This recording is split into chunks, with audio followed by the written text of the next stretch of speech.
Bismillah ar-Rahman ar-Rahim. I am Dr. Mohibullah Wazir, and the topic is the superficial and deep fascia of the neck region.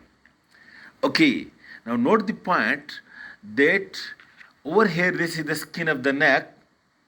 When you remove the skin of the neck, over here you will find again some fats and cutaneous nerves. These cutaneous nerves you can see over here, and the cutaneous vessel, and out of cutaneous vessels you will see this external jugular vein and anterior jugular vein very clearly, and then the cutaneous nerves.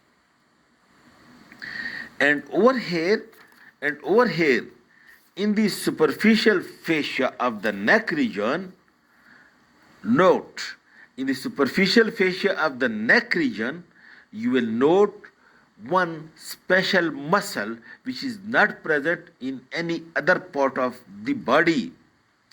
That muscle that lies between the skin and the deep fascia, and that is the cutaneous muscles, and that is called as panniculus carnosus. These cutaneous muscles are well developed in animals, while in the human the cutaneous muscles are not well developed. Only in 3 places the cutaneous muscle are present. One is this muscle which is present in the neck region. This is the platysma muscle. This one lies between the skin and the deep fascia. One small muscle is present over here in the head region, palmaris brevis, and few muscles are present over here at the ear pinna, auricularis anterior and posterior. And these muscles are well developed animals. That's why the animals can move the ear like that, while the humans can't. But if the human do exercise, they can also develop these muscles to move the ears to and fro. Okay. Alright. Now this cutaneous muscle, which is present in the superficial fascia of the neck region, this is being called as platysma. This is a thin layer of muscles that extends from the upper part of the thorax attached to the fascia which is called as pectoral fascia, and also fascia over the deltoid muscle. From this area you can see it over here. Look, this is the deltoid muscle and this is pectoral muscle. In the upper 2 spaces, these muscle fibers extends from the pectoral fascia and deltoid fascia and ascends upward in the neck region between the skin and the deep fascia and reaches over here to be attached to the inferior border of the mandible. While some of the fibers may ascend upward to merge with the muscles of the facial expression. These are the muscles of facial expression. Some fibers may ascend upward to merge with the muscles of facial expression. This is the insertion and this is the origin of the platysma muscle. Sorry. This muscle is being supplied by the branch of the facial nerve, which also supplies the muscles of the facial expression. Okay, and this platysma muscle when contract, it, number one, it can withdraw the mandible downward to open the mouth. It withdraws the mandible downward, and it can withdraw the lower lip as well, and it can withdraw the skin of the upper part of the thorax upward as well. It supports the structures lying deep over here in the neck region. This is the platysma. Then you remove the platysma, and deep to the platysma you will see that a white sheet completely surrounds the neck muscle like that. Like you wear a collar to the neck, in the same way a deep white fascia, thick white fascia surround the muscles all around the neck, and this deep fascia that is called as investing layer of the deep fascia.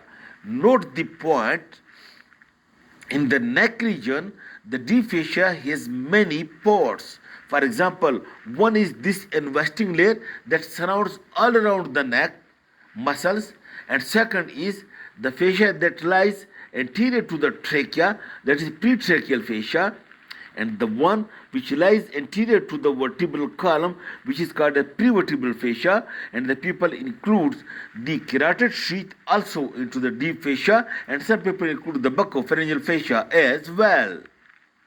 But today we are concerned with the investing layer of the deep fascia. Look, when you remove the skin, you will find the platysma, and you remove the fats, the platysma, right over here, then you will see a complete white sheet of deep fascia that surrounds the neck muscle.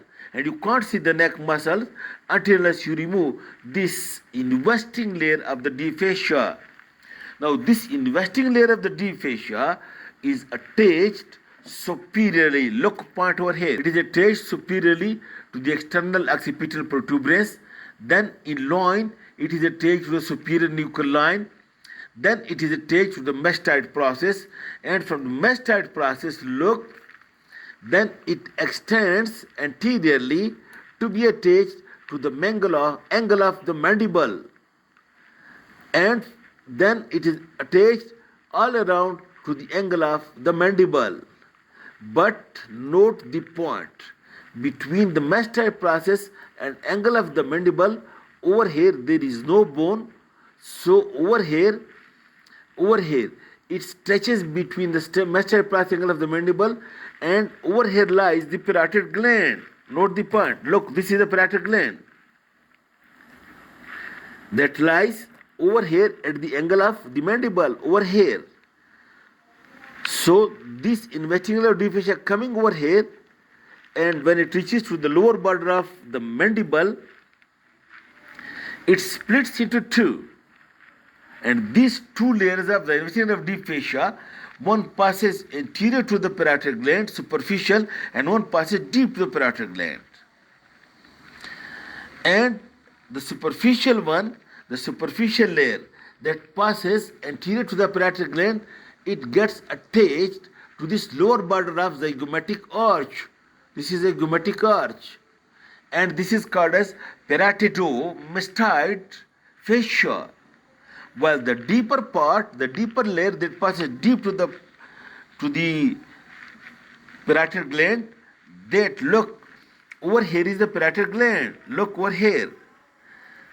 The superficial part comes over here to be attached to this lower border of the zygomatic arch, while the deeper layer gets attached at one hand to the angle of the mandible, at another side to this styloid process. And this extension from the angle of the mandible to the styloid process of the deep fascia, it is also called as stylomandibular ligament. Okay, so this is the superior attachment. Posteriorly, the investing layer of deep fascia, it is attached to the spines of the cervical vertebrae and the ligamentum nuchae. Then it is attached over here, you can see, to the spine of the scapula.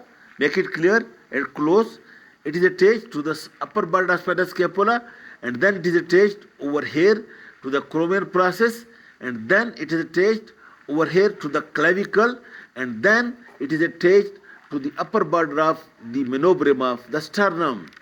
In this way, the lower attachment is, again, you start from the sternum, and then you go toward the clavicle, and then you come to the acromion process, and then you come to the spinal scapula, and then to the ligamentum nuchae. This is all around the lower attachment.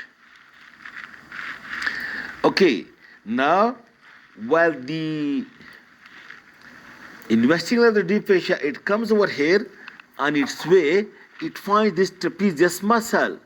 It split around this trapezius muscle to enclose it. And then again at the anterior part of trapezius, the two layers again unite with one another to form a single layer. And then when it reaches to this sternocleidomastoid, it again splits to enclose the sternocleidomastoid muscle. And again at this bud of sternocleidomastoid, again unites, And when it reaches over here to the upper border of manubrium of the sternum, again it splits, and in two layers. One layer is attached to the anterior border of manubrium, and one layer is attached to the posterior border of manubrium. Over here between the two layers is being enclosed. Number one, look, you can see this anterior jugular vein, and the two jugular veins on the right and left, they are connected with one another by an anastomotic vein, which is called as arch, anterior arch of anastomosis. This vein, and over here a lymph node may be present, that is suprasternal lymph node. All right. Then laterally over here, you look again. Look. This is the angle of the mandible. And look, this is sternocleidomastoid muscle. This is trapezius muscle. Between the two, you can see these muscles, which are the muscles of the floor of the posterior triangle. These are the splenius capitis, levator scapulae, and scalene muscles, scalene anterior, medius posterior. And thus, over here, lower down, you will see this inferior belly of omohyoid muscle. This inferior belly of omohyoid muscle, it is also being enclosed between the two layers of the investing layer of the deep fascia. And superiorly, over here, medial to sternocleidomastoid, you can see this digastric muscle. This digastric muscle is also being enclosed between the two layers of the investing layer of the deep fascia. While over here, it forms the roof of the posterior triangle of neck. You will have to remove this, then you can see the floor of the posterior triangle and the brachial plexus, which is present over here in the posterior triangle. This is all about investing layer of the deep fascia. And the other two, the pretracheal and prevertebral, we will do in the next lecture. Thank you very much.